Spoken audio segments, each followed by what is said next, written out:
Esplendor y brutalidad, inteligencia e intriga, cristianismo y masacre. El Imperio bizantino fue una luz ejemplar con un lado oscuro. Se hacían llamar romanos, es decir, los herederos de las tradiciones del Imperio romano.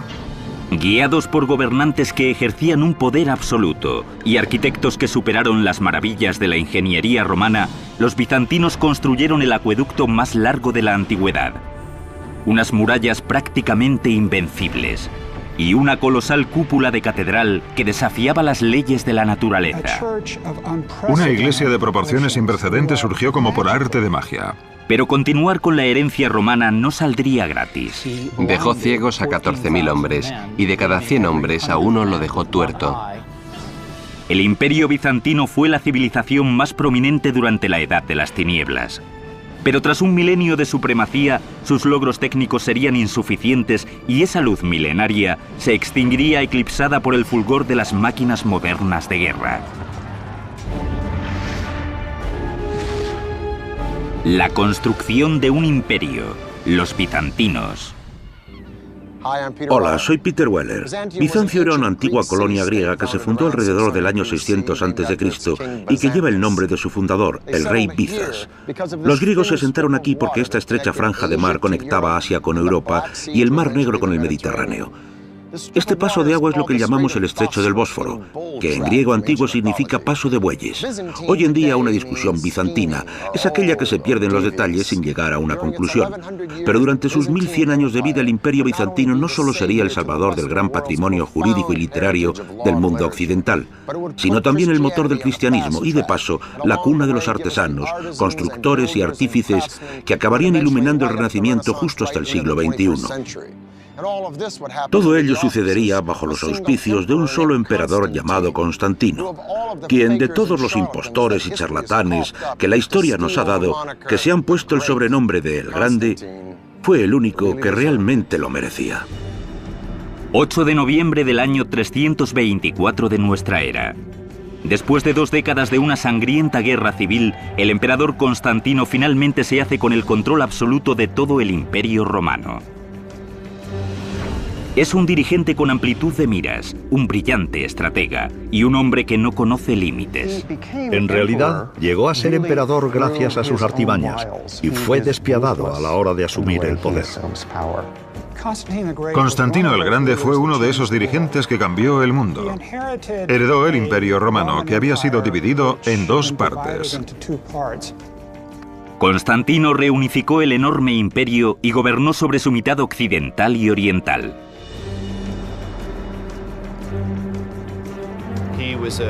Era un político muy astuto y se enfrentaba a 2 problemas serios: administrar y dirigir un enorme imperio.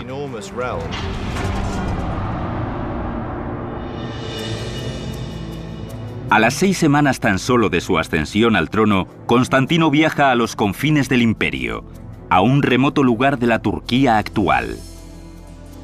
Constantino cogió una lanza y trazó el plano de la ciudad en el suelo. Su séquito se quedó asombrado del tamaño de la ciudad que el emperador pretendía construir. Se dice que comentó: «Llegaré hasta donde aquel que me guía me detenga». Esa línea se convertiría en los límites de la nueva capital del gran imperio, Nova Roma o Nueva Roma. De ese proyecto surgiría una ciudad resplandeciente en el centro de un gran imperio nuevo. La ciudad sería conocida como Constantinópolis o la ciudad de Constantino. Constantino desplazó el centro del Imperio romano y fundó una nueva capital. Quería alejarse de Roma, de sus viejas rivalidades, luchas intestinas, intereses creados, y de paso crear algo nuevo que él pudiera modelar. La visión de Constantino para su nueva ciudad venía acompañada de unas técnicas de ingeniería perfeccionadas durante el Imperio romano. Hubo una gran campaña de construcción para edificar foros, mercados, para construir los edificios a imagen y semejanza de los de la antigua Roma. Pero el reinado de Constantino se distinguiría por un aspecto fundamental. A diferencia de todos los emperadores anteriores, Constantino se sometería a un poder superior, al de nuestro Señor Jesucristo. El cristianismo está realmente en boga. Hay una gran presencia cristiana en el imperio, de manera que reconocer esa presencia era sencillamente un acto político de sentido común. Constantinopla se fundó, de hecho, como un imperio cristiano, y un cristianismo ortodoxo era un pilar fundamental de su existencia.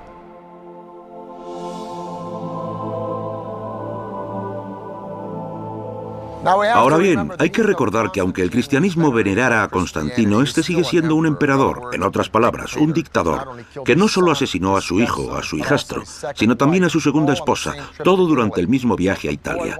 Es decir, si el tipo quiere una ciudad, tendrá su ciudad y no aceptará una negativa. El problema es cómo atraer gente a una ciudad polvorienta llamada Bizancio, situada en la otra punta del imperio.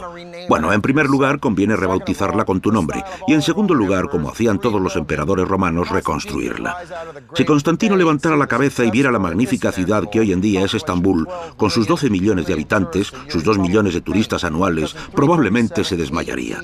Porque en el año 337 de nuestra era, cuando fallece Constantino, la ciudad no solo está a medio construir, también tiene un problema gordo, un aumento demográfico y un pequeño acueducto de provincias en una ciudad rodeada por el mar. Es decir, a ver, hay agua por todas partes, pero ni una sola gota potable. A mediados del siglo IV, la ciudad se moría de sed. Los sucesores de Constantino tendrían que crear una red de suministro de agua mucho más extensa que la romana si querían mantener a la ciudad con vida. El sistema que construyeron sería uno de los logros más extraordinarios de la ingeniería de la antigüedad. Dentro de los límites de la ciudad de Constantino, no había recursos de agua, de manera que se tuvo que traer desde mucho más lejos que en ninguna otra parte del mundo clásico y mediterráneo. La tarea recayó en el ambicioso emperador Valente, que reinó desde el año 364 al 378 después de Cristo. Valente implementaría un atrevido plan para construir el sistema de acueductos más largo del mundo. Cuando estuviera terminado, llevaría agua dulce a 640 kilómetros de distancia y tendría la misma longitud que toda la red de acueductos del antiguo Imperio Romano. La conducción principal empezaría a 240 kilómetros al oeste de Constantinopla, en lo más recóndito de Tracia. El primer problema para los ingenieros bizantinos era hallar el modo de mantener una pendiente descendente constante para que el agua fluyera. Hay túneles bajo tierra, hay canales que corren a lo largo de la superficie y cuando es necesario hay grandes puentes acueductos. Entre los siglos IV y VI, los bizantinos construyeron 60 puentes acueducto. El más impresionante tendría una altura de casi 27 metros. En la actualidad es conocido como el puente acueducto de Cursun-Luguerme. Los obreros construyeron en primer lugar los pilares o los soportes gigantes de piedra. Una vez levantados estos, los mamposteros trabajaron en los enormes arcos. Las piedras de cada arco se mantenían en posición mediante unas cuñas de madera hasta que se colocaba la dovela y se terminaba el arco. A continuación, se construía un armazón en el siguiente nivel y el proceso se repetía. Al igual que los romanos, los mamposteros bizantinos adornaban sus puentes con inscripciones religiosas, pero a diferencia de ellos, eligieron símbolos cristianos y no paganos. A más de 128 kilómetros de distancia, otro acueducto, incluso mayor, conduciría el agua hasta el corazón de Constantinopla, la actual Estambul, la ciudad más grande de Turquía. Me encuentro en lo alto del puente gigante del acueducto que se construyó para la antigua ciudad de Constantinopla bajo el emperador Valente, el reflejo del poderío imperial de Valente. El acueducto entero tiene una extensión de 240 kilómetros y solo esta sección entre las dos colinas de Constantinopla tiene la longitud de 11 campos de fútbol. Y ni que decir tiene que solucionó el problema del agua en la ciudad.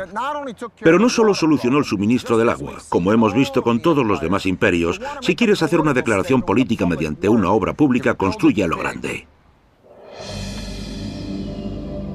Sin embargo, hacer que el agua llegara a Constantinopla era solo la mitad de la batalla. Una vez en la ciudad había que almacenarla, pero el espacio libre escaseaba. La respuesta de los ingenieros bizantinos a este problema fue el sistema de almacenamiento subterráneo más complejo que jamás se haya visto en el mundo antiguo. Con el tiempo se construirían más de 150 depósitos subterráneos. El más grande sería este, la cisterna de Basílica. 336 columnas soportarían el techo de 7,5 metros de altura. Con 153 metros de largo por 77 de ancho, la cisterna de Basílica podía almacenar el agua necesaria para llenar 27 piscinas olímpicas. Los depósitos subterráneos fueron construidos en depresiones del terreno entre las colinas de la ciudad. Era una solución ingeniosa que no solo aprovechaba el hueco natural, sino que también proporcionaba una superficie plana encima de la cual se podía construir. Gracias a las cisternas, la ciudad podía abastecerse continuamente de agua, incluso en verano, cuando no llovía mucho y del acueducto no salía más que un chorrito. Gracias a su extenso sistema subterráneo de cisternas, la población de Constantinopla creció de manera inédita en una ciudad antigua. A finales del siglo V, Constantinopla andaba cerca del 500,000 de habitantes. Ninguna ciudad de Occidente se le acercaba ni por asomo. Era una ciudad legendaria incluso para los que nunca habían puesto el pie en ella. Pero una oleada de violencia procedente de las lejanas estepas de Mongolia estaba a punto de convulsionar Europa. El ataque iría encabezado por un hombre llamado Atila, y su ejército no tardaría en llegar a las puertas de Constantinopla. Haría falta una brillante hazaña de la ingeniería militar, el sistema defensivo más colosal de la antigüedad, para salvar a la ciudad. Año 410 después de Cristo. Roma ha caído ante las tribus germánicas de los visigodos. Los ciudadanos romanos huyen hacia el este buscando la protección de Constantinopla.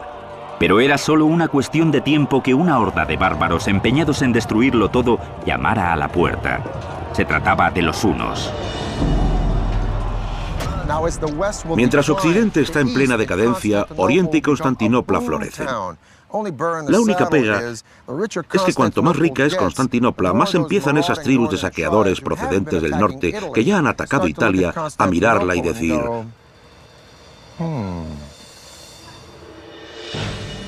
Constantino el Grande había concedido notoriedad al Imperio bizantino.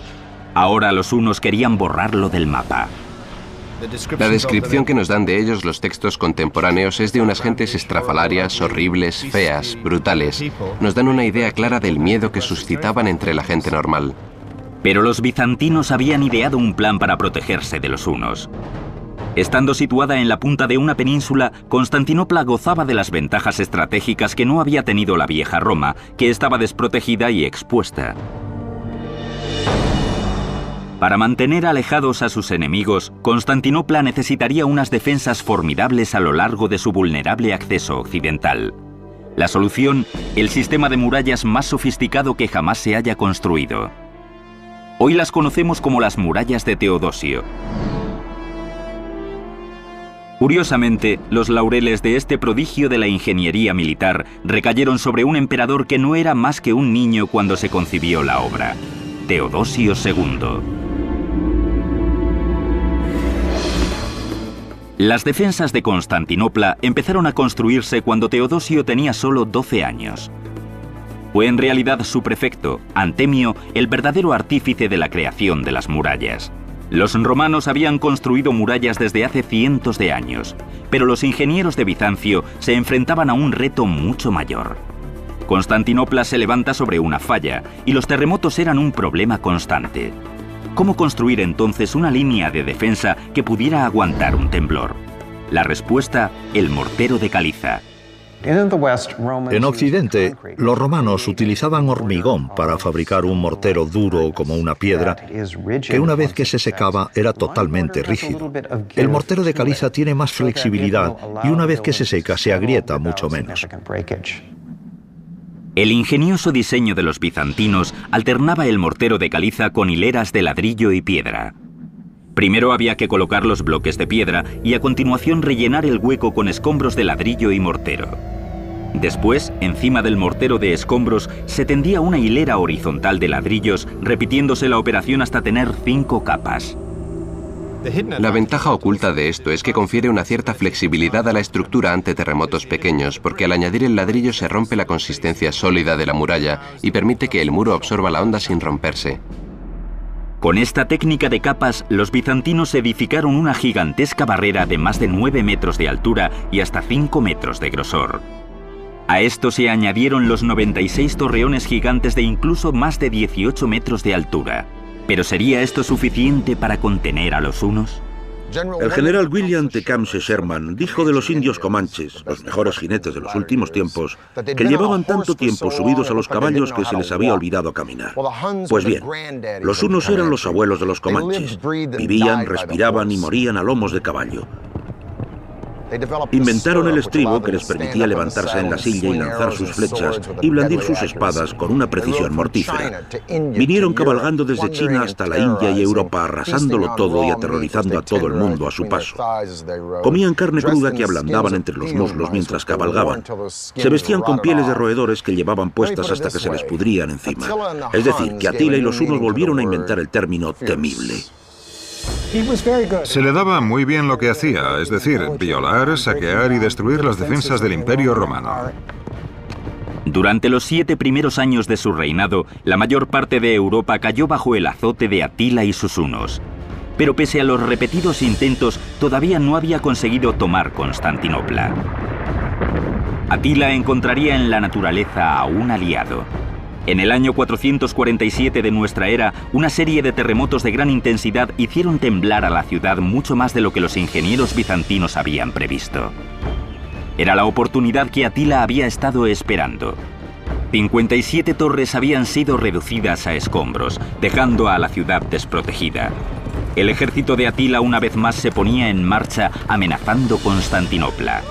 Desde los escombros, el emperador Teodosio arengaba a su pueblo no solo para que ayudara en la reconstrucción de las defensas, sino para levantarlas aún más formidables que antes. Pero con el ejército huno aproximándose rápidamente, los miles de ciudadanos tenían solo unas semanas para reparar unas murallas que habían tardado años en construirse. A pesar de todo, los bizantinos no querían correr riesgos. La nueva muralla mejorada de Teodosio ahora incorporaría una tercera línea de defensa. Debieron de hacerse un montón de planes y cálculos. Para la época es el sistema más complejo y extenso en el mundo después de la muralla china.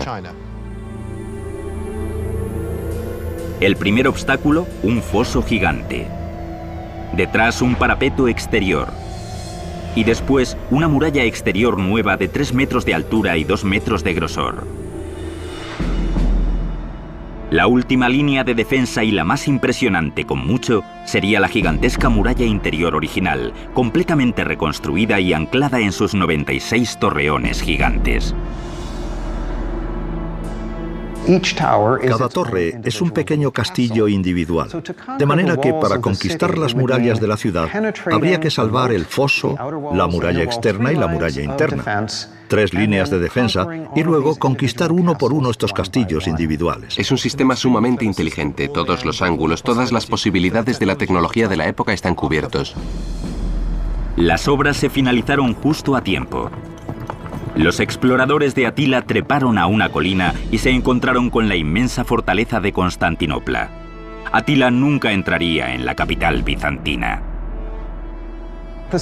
La ciudad estaba a salvo gracias a sus murallas. Hubo otras ocasiones en la historia del Imperio bizantino en que los atacantes llegaron hasta las murallas de la ciudad, pero no pudieron avanzar más. Durante 1000 años, las murallas de la ciudad salvarían al Imperio bizantino de los ataques de los hunos y los árabes, de los rusos y los turcos. La supervivencia de Constantinopla durante tanto tiempo se debió en gran parte al hecho de que era una ciudad amurallada prácticamente inexpugnable. Completada ya la barrera terrestre, los ingenieros bizantinos se centraron después en proteger a la ciudad de las amenazas por mar.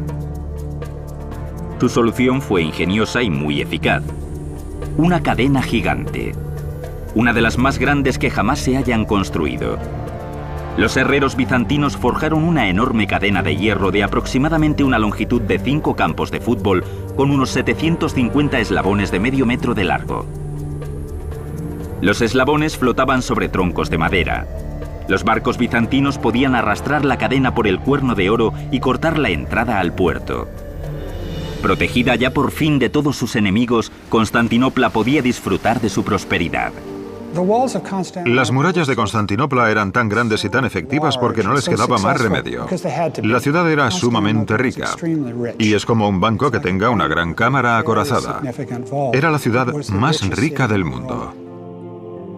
Prácticamente todas las rutas del comercio más importantes del mundo confluían en la ciudad.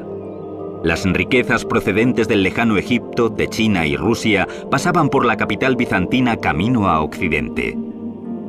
Viendo la cantidad de dinero que entraba en el imperio, los enemigos empezaron a asolar las zonas limítrofes en busca de una parte del botín.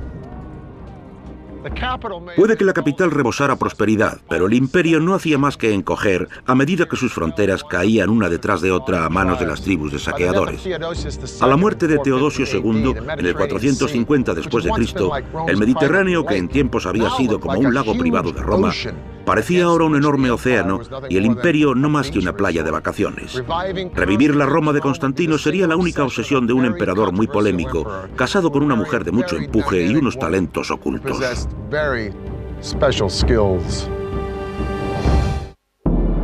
A lo largo del siglo V, el Imperio Romano de Occidente se va desintegrando progresivamente bajo el azote de las tribus bárbaras.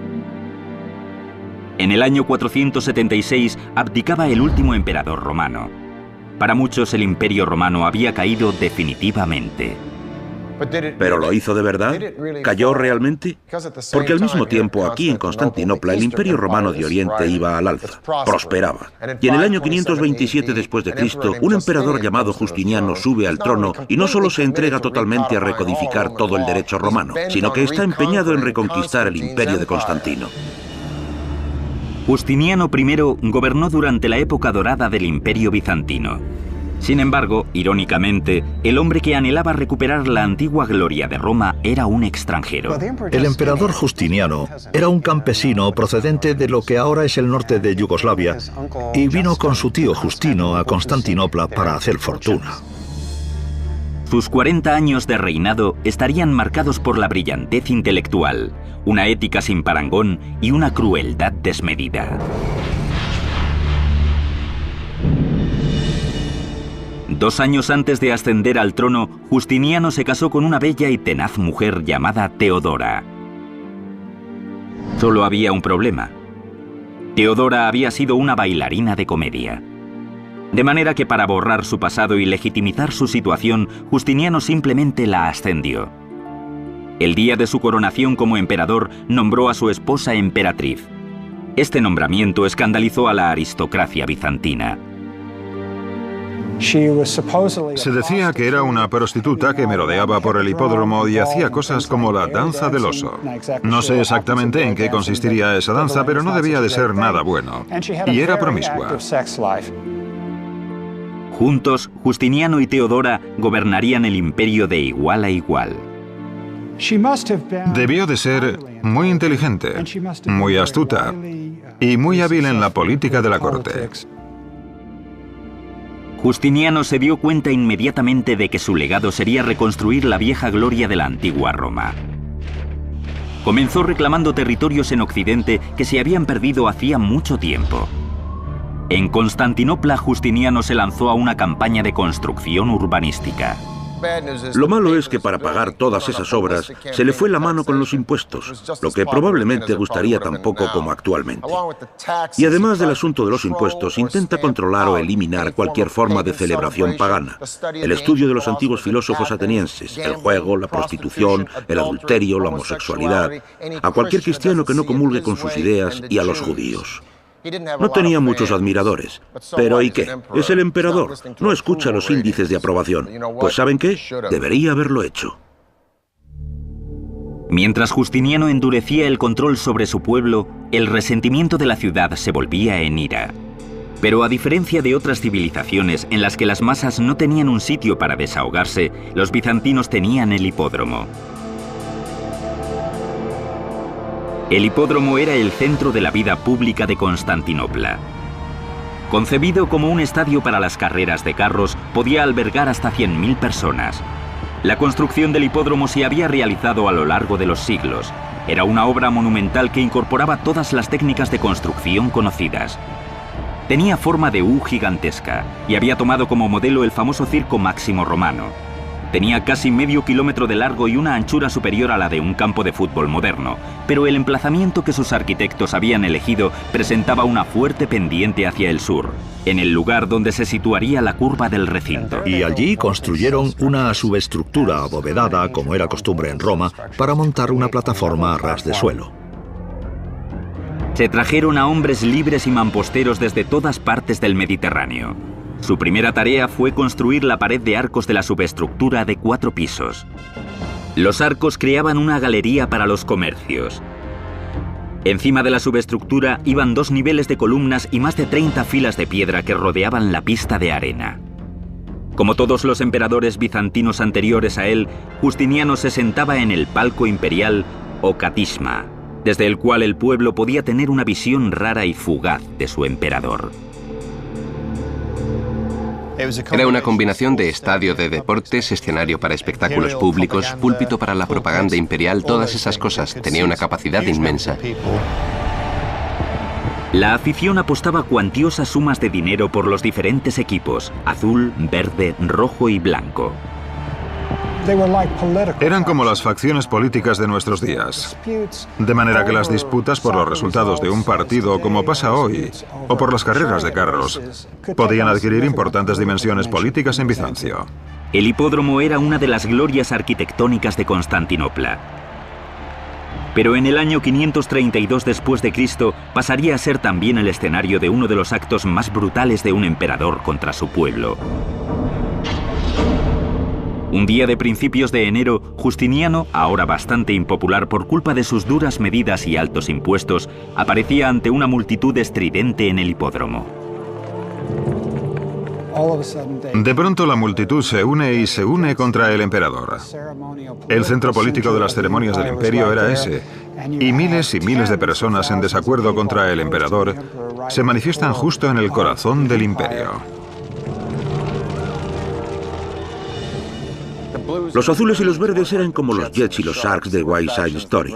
Eran facciones que arrastraban a gente de toda clase y condición, desde matones de calle hasta animales de la política y aristócratas. Así que cuando miles y miles de partidarios de estos azules y verdes entran a saco en el hipódromo gritando "Nica, nica, ganar, ganar", contra las medidas impositivas, habría sido como si los republicanos y los demócratas hubieran entrado en la Super Bowl gritando lo mismo, lo cual no sería una mala idea. Pero lo malo es que acabó en disturbios y los disturbios en una insurrección. Y una semana más tarde un tercio de la ciudad estaba arrasado. Justiniano estaba tan asustado que estaba a punto de hacer las maletas y largarse, pero menos mal que tenía a su lado una mujer fuerte. Estaba dispuesto a subirse a un barco y largarse a la parte asiática del Bósforo, pero la emperatriz, Teodora, que había sido actriz y prostituta, dijo: "He llegado hasta aquí y no pienso rendirme ahora, quédate y lucha", y así lo hizo. Las palabras de Teodora convencieron a Justiniano, y su respuesta sería calculada y terrible. Ordenó a sus generales que reunieran un ejército y marchó sobre el hipódromo. La conclusión de los disturbios de la Nica es uno de esos sucesos de proporciones bíblicas. Justiniano convoca a los rebeldes en el hipódromo, haciéndoles creer que va a llegar a un acuerdo con ellos, pero de hecho, cuando están todos en el recinto, cierra las puertas y las tropas imperiales los masacran. En pocos minutos, todos los rebeldes que se encontraban en el recinto habían sido sistemáticamente asesinados. El centro de la vida pública de Constantinopla se había convertido en el patíbulo para unas 30.000 personas. Era un hombre de trato fácil y amable, pero que podía ordenar el asesinato de miles de personas sin levantar la voz.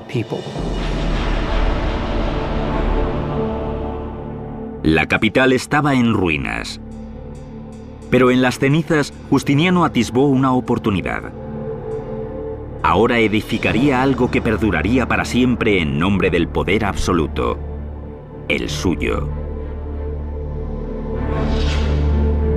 De las ruinas de Constantinopla se alzaría una de las iglesias más magníficas del mundo, que llegaría a ser el centro de una nueva religión y un ejemplo monumental de la ingeniería bizantina. Año 532 después de Cristo. El emperador Justiniano ha sobrevivido a la insurrección de la Nica, pero el corazón del imperio bizantino yace en ruinas.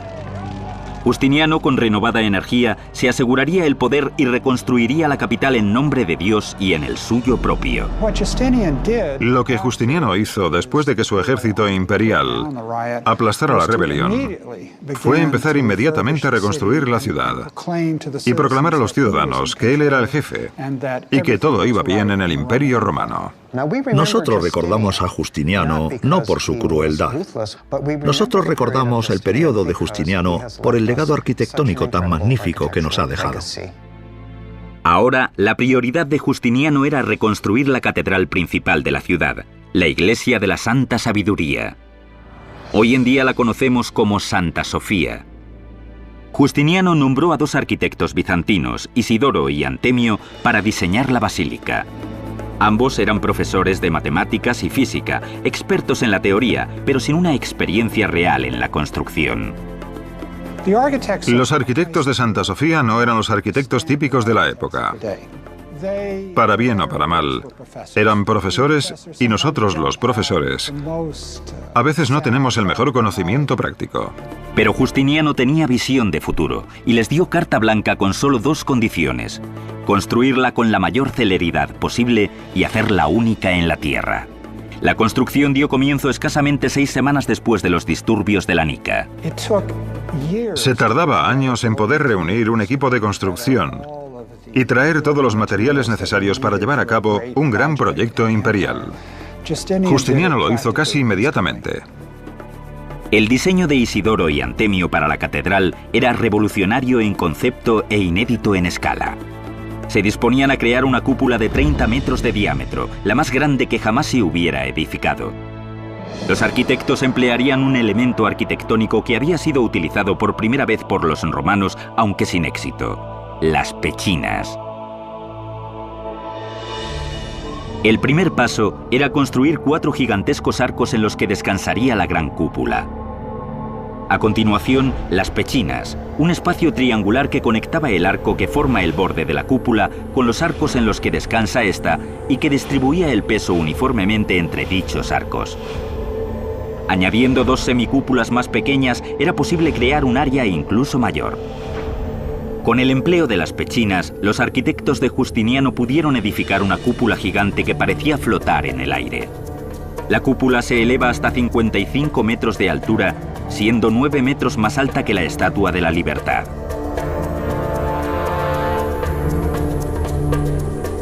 La nave sobre la que cuelga la cúpula sería un enorme espacio abierto de 69 metros de largo por 73 metros y medio de ancho. Había 100 equipos de obreros, cada uno con 100 hombres, y la mitad estaba trabajando en la cara norte del edificio y la otra mitad en la cara sur, y competían entre sí. Una iglesia de proporciones inéditas surgió mágicamente y a tanta velocidad, más rápido que ninguna otra construcción de la época de esa escala. Santa Sofía se consagró en el año 537, apenas 6 años después de colocarse la primera piedra. Justiniano estaba muy orgulloso de su iglesia, como era lógico. Era una idea genial, era un plan conceptual magnífico, aunque en la implementación de dicho plan, la estructura peligraba. Un constructor con más experiencia y más práctico habría visto que intentar construir una cúpula de este tamaño con esos materiales y en tan poco tiempo iba a ser arriesgado como poco. Antes de que incluso se terminaran las obras, las 4 columnas que sujetaban los arcos empezaron a torcerse y a colapsarse. 20 años más tarde se produce un terremoto y ¡pumba!, se derrumba la cúpula. Le tocó reconstruirla a Isidoro el joven, el sobrino del primer Isidoro que la construyó, quien identificó las faltas que había en la cúpula. Uno de los fallos, y el más importante, lo corrigió elevando el grado de inclinación de la cúpula para que el peso se transmitiera al suelo, lo cual es bueno para el soporte. Una cúpula más corta, más chata, con un peso horizontal, hace que las fuerzas se transmitan hacia los lados y ¡pum!, la cúpula se hunde. De manera que Isidoro levanta la cúpula 6 metros y 3 centímetros más y ¡bumba!, ¡voilá!, surge la cúpula que conocemos hoy en día. Santa Sofía era famosa por más cosas aparte de por su novedoso diseño. Incluso sus columnas estaban profusamente adornadas con monogramas del emperador y su emperatriz. Nunca se nos permite olvidar que esto es el gran logro de Justiniano y Teodora. El emperador Justiniano había creado un eje para la cristiandad y había consolidado más si cabe a Constantinopla como la capital del mundo cristiano. Tenía un arquitecto que haría una gran proclama. Y así fue. La mayor iglesia de la cristiandad, la cúpula mayor del mundo hasta el Renacimiento. Consiguió un edificio que eclipsó a cualquiera de las magníficas termas de la antigua Roma, o a cualquiera de los fastuosos templos del mundo de la antigüedad.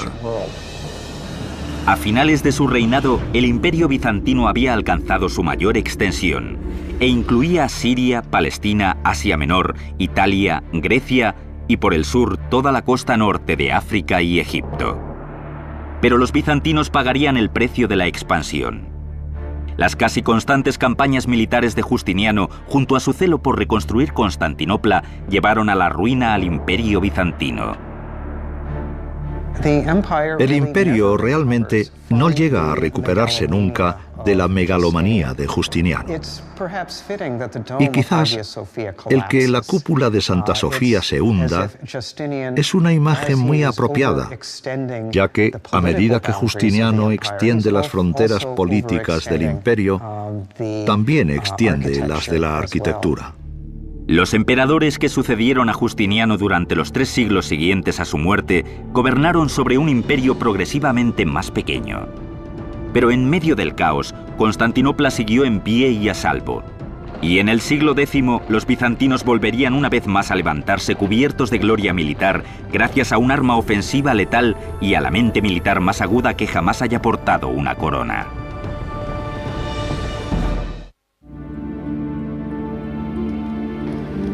Corre el año 1000, el final del primer milenio de nuestra era.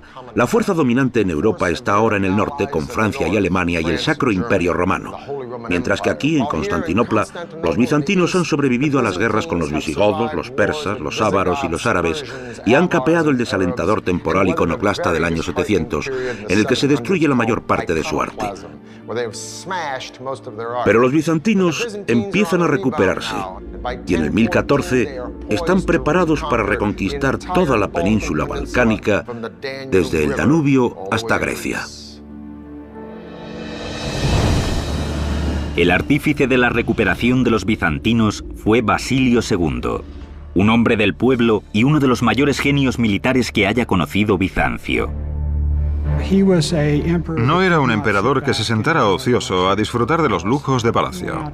Todos los años salía a guerrear al frente de su ejército bizantino contra los enemigos. Ha pasado a la historia como el emperador de los soldados, y no cabe duda de que era un dirigente militar muy competente, capaz, muy inteligente, muy versátil, además de ser un buen gobernante. El gran enemigo de Basilio era el zar Samuel de Bulgaria, un reino eslavo que rivalizaba por el control de la península de los Balcanes. En el año 986, después de una década de reinado, Basilio sufrió una aplastante derrota a manos del ejército de Samuel. La primera vez que marchó contra el norte tenía solo 18 años, puede que incluso fuera más joven, y básicamente se metió en una emboscada. Humillado, Basilio juró vengarse de la nación búlgara. Esa venganza la llevaría a cabo un cuarto de siglo más tarde. Mientras tanto, su derrota hizo que sus rivales se envalentonaran. Después de sofocar una serie de rebeliones en su imperio, Basilio puso sus miras en el exterior, en restaurar los territorios imperiales perdidos. Decidido a recuperar la gloria de Bizancio, había ordenado a sus ingenieros diseñar un nuevo modelo de arma ofensiva letal, la catapulta. El diseño de la catapulta se basa en unos principios muy sencillos. Los soldados tiraban con unas cuerdas de un brazo de madera que llevaba incorporada una honda con una piedra.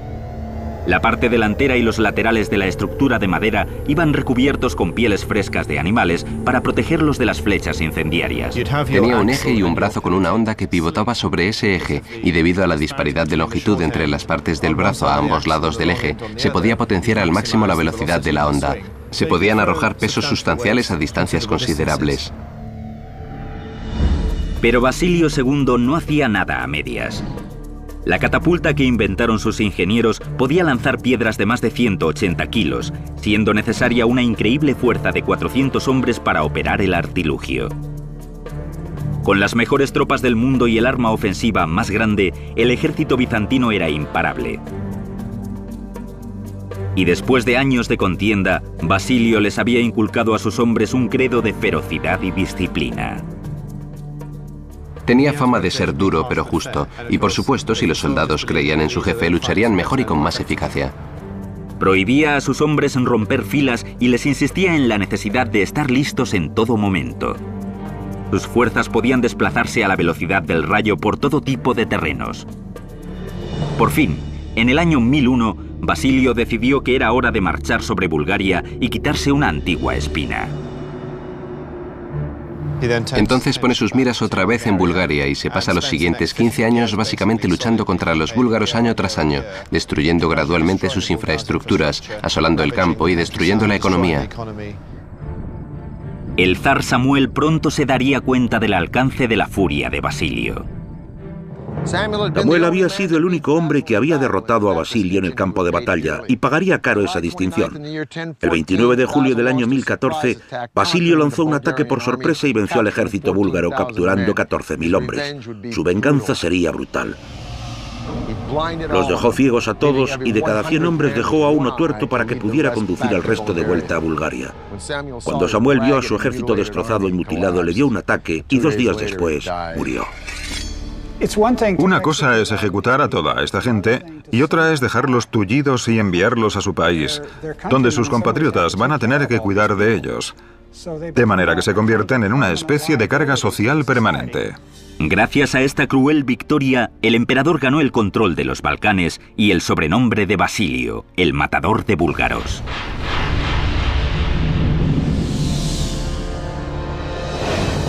En el año 1025, a la muerte de Basilio, los bizantinos estaban en el esplendor de su poder.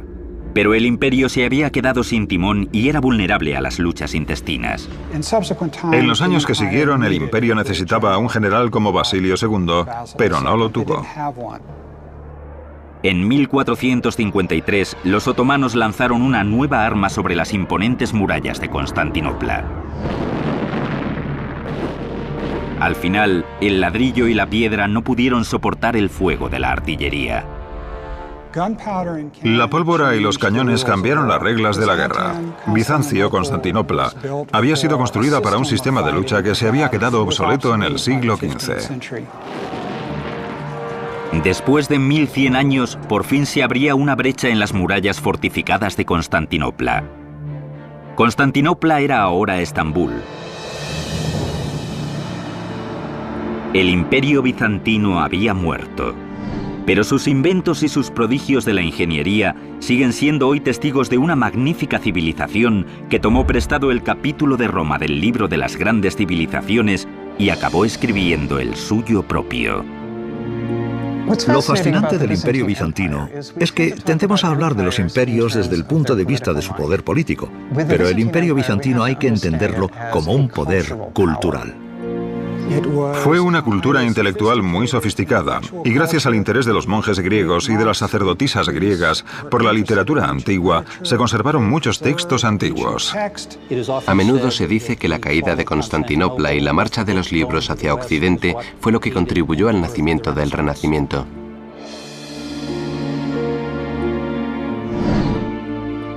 Constantinopla construyó a lo grande, lanzó al cristianismo al mundo, forjó las leyes del mundo occidental, preservó la herencia de la antigüedad, pero el imperio bizantino había desaparecido para siempre.